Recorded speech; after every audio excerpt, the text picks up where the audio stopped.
গোলকের আয়তন বের করার যে সূত্র, আয়তনকে আমরা বি দ্বারা প্রকাশ করি, বি ইকুয়াল 4/3 পাই আর কিউব। এটা হচ্ছে গোলকের আয়তন বের করার সূত্র, ঠিক আছে।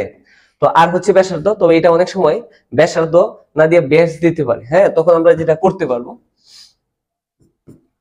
4/3 পাই, এই যে আর হচ্ছে ব্যাসার্ধ, আমরা সবাই জানি ব্যাসার্ধ, আর হচ্ছে ব্যাসার্ধ হচ্ছে ব্যাসের অর্ধেক d/2, ঠিক আছে। ব্যাসার্ধ হচ্ছে ব্যাসের অর্ধেক। তো আর এর পরিবর্তে আমরা কি লিখতে পারবো, d/2, উপরে কি আছে বলো, কিউব,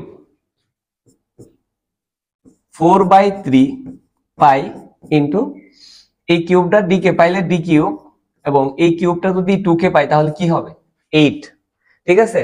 তো এটাকে আমরা কাটতে পারবো, 8 এর মধ্যে 4 কয়বার, 2 বার, হ্যাঁ, উপরে কিছু না থাকলেও কি থাকবে 1। তো এখানে আমরা কি লিখতে পারবো দেখো, উপরে 1 কি থাকবে, আর নিচে দেখো 3 দুগুণে 6, সাথে কি থাকবে পাই ডি কিউব। এইভাবে আমরা গোলকের আয়তনকে লিখতে পারবো, ঠিক আছে।